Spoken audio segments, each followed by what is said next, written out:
Auzubillahiminashaitanirrajim. Bismillahirrahmanirrahim. Assalamu alaikum students. Hope you all are fine. In previous lecture, we learned about the Newton's second law of motion. Now we will start Newton's third law of motion. आप लोगों ने Newton's third law of motion के बारे में बहुत सुना होगा. Newton का थर्ड लॉ कहता है हर एक्शन का हमेशा इक्वल और ऑपोजिट रिएक्शन होता है. फर्ज करें आप अपना हेड जो है वो मारते हैं दीवार में. आपने एक्शन किया, बदले में आपको उसी दीवार की तरफ से फोर्स से जो आपके हेड पे चोट लगती है वो उसका रिएक्शन है.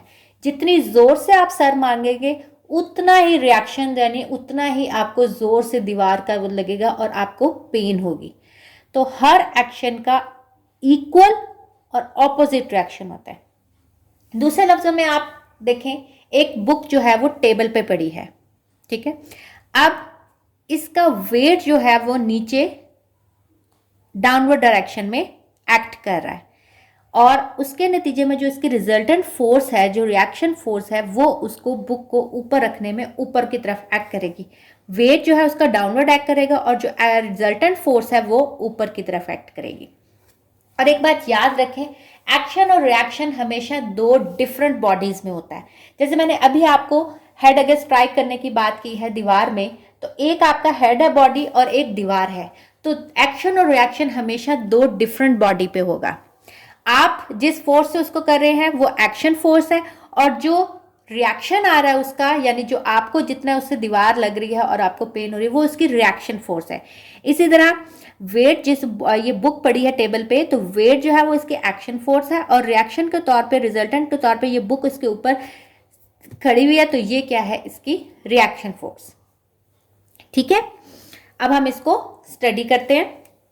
Newton's third law of motion deals with the action of a body, reaction of a body when a force act on it. Newton's third law of motion किससे डील करते हैं कि बॉडी कैसे रिएक्ट करती है जब आप उसके ऊपर कोई एक्शन करते हैं. Let a body A exert a force on an other body B. For example कि अगर आपने एक बॉडी ए के ऊपर फोर्स एक्सर्ट करे हैं, एक ए बॉडी जो है वो फोर्स एक्सर्ट करी है बी बॉडी के ऊपर, the body B reacts against this force and exert a force on body A. अगर ए बॉडी बी के ऊपर फोर्स एक्सर्ट करिए, जैसे यही बुक की एग्जांपल है, ए बॉडी यानी ये बुक जो है वो फोर्स एक्सर्ट करिए इस टेबल के ऊपर, वेट जो है यानी वो फोर्स है वो इसको एक्सर्ट करिए इस टेबल के ऊपर, उसके नतीजे में ये बॉडी बी यानी ये टेबल जो है वो रिजल्टेंट फोर्स जो है वो अपर डायरेक्शन में लगाएगा, जिसकी वजह से बुक यहाँ रहेगी, मूव नहीं करेगी. तो वो यही कह रहा है कि एक बॉडी ए जो है वो फोर्स एक्सर्ट करती है दूसरी बॉडी बी के ऊपर, तो बॉडी बी भी उसके ऊपर नतीजे में फोर्स एक्सर्ट करती है. The force exerted by the body A on B is action force. जो पहली बॉडी दूसरे पे फोर्स लगा रही है वो एक्शन है. जैसे सर दीवार में मारा, ये आपने एक्शन किया. Whereas the force exerted by body B on A is called the reaction force. और जितने में आपको वो दीवार जो है आपके सर में आपके जो पेन हो रही है वो रिएक्शन फोर्स है जो दीवार की तरफ से आप पे आया. ठीक है, पहली फोर्स एक्शन फोर्स होती है जो पहली बॉडी दूसरे के ऊपर लगाती है और जो दूसरी बॉडी रिएक्ट करती है वो उसकी रिएक्शन फोर्स होती है.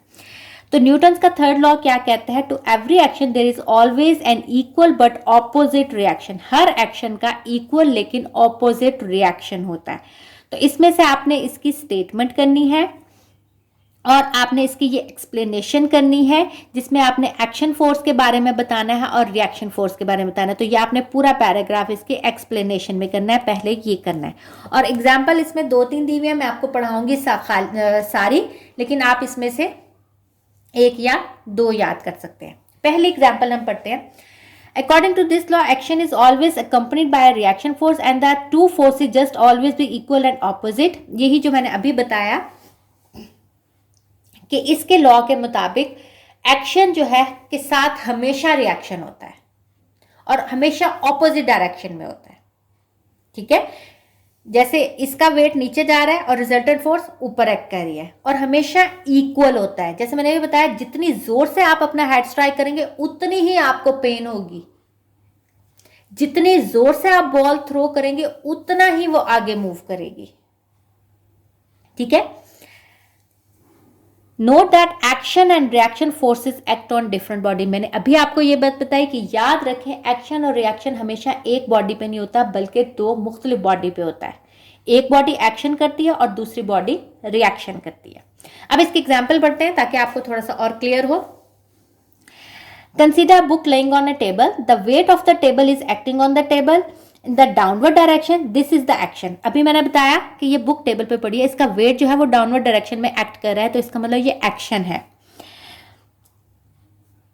This is the reaction of the table acts on the book, और रिएक्शन के तौर पे ये टेबल जो है वो बुक के ऊपर रिएक्शन, ये रिएक्शन फोर्स है जिसकी वजह से ये यहाँ बुक यहाँ पड़ी हुई है।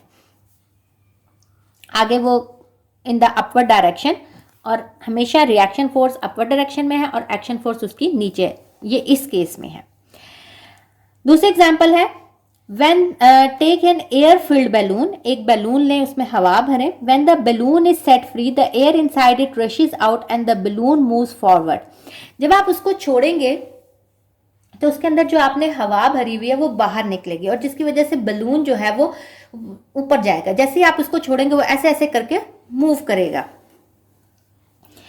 In this example, the action is by the balloon that pushes the air out of it when set free. इसमें एक्शन जो है वो बैलून की तरफ से है कि बैलून जो है जो होता है उसमें से हवा जब निकलती है तो रिएक्शन के तौर पे बैलून जो है वो मूव कर रहा है, जिस डायरेक्शन में वो हो रहा है उस डायरेक्शन में वो ऐसे ऐसे करके मूव करेगी। ठीक है, एक्शन बैलून की तरफ से हुआ और हवा जो है वो रिएक्शन कर रही है और बैलून को उस सिंक में लेके जा रही है। The reaction of the air which escapes out from the balloon acts on the balloon. It is due to this reaction of the escaping air that moves the balloon forward. अभी मैंने यही बताया कि एक्शन जो है वो balloon की तरफ से है, ठीक है, उसमें से हवा निकली, और रिएक्शन उस हवा की तरफ से जो उसके अंदर से निकल रही है और वो उसको उसी डायरेक्शन में लेके जा रही है जहां जहां हवा निकल रही है, वो बैलून को उस तरह फॉरवर्ड मूव कर रही है। थर्ड एग्जाम्पल है a rocket moves on the same principle. When its fuel burns, hot gases escape out from its tail with a very high speed. जब रॉकेट जो है उसमें आपने देखा होगा नीचे से ये आग से निकल रही होती है। क्यों? क्योंकि यहाँ फ्यूल होता है, यहाँ गैसेस बर्न हो रही होती हैं। ये गैसेस जब बर्न होती हैं ये नीचे उसको वो लगाती हैं, एक्शन होता है, गैसेस बर्न होती है और रिएक्शन के तौर पे रॉकेट मूव करता है with very high speed. The reaction of these gases on the rocket cause it to the move opposite to the gases rushing out of its tail.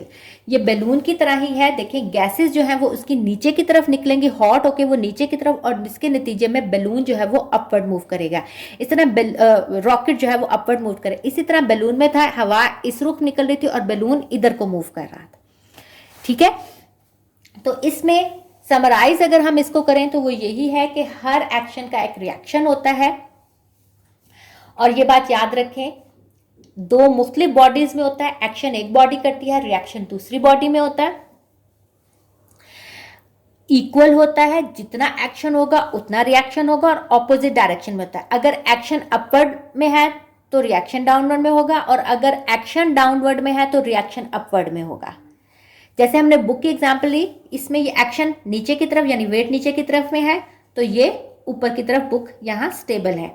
Rocket और balloon में भी ऐसी है, गैसेस जो है वो नीचे की तरफ बर्न होकर प्रेशर लगा रही हैं, जिसके रिएक्शन के तौर पे बैलून या रॉकेट जो है वो अपवर्ड डायरेक्शन में मूव करता है। ठीक है, होप कि आपको समझ आई होगी। आप लोग ये साथ साथ याद करें। थर्ड लॉ ऑफ मोशन आपने ये याद करना है, इसकी ये एक्सप्लेनेशन, ये जो नीचे वाली लाइन्स है पहले ये एक्सप्लेनेशन लिखनी है, फिर ये लिखनी है एक्शन एंड रिएक्शन। पहले आपने ये लिखना है, फिर ये थोड़ी सी एक्सप्लेनेशन देनी है, ये एक्शन एंड रिएक्शन, और कोई सी एक एग्जाम्पल याद होती है तो एक कर लें, अगर दो होती हैं तो दो लिख लें। ठीक है, इंशाल्लाह हम नेक्स्ट लेक्चर में मिलेंगे और हम उसका नेक्स्ट टॉपिक डिस्कस करेंगे। ओके स्टूडेंट्स, टेक केयर, अल्लाह हाफिज़।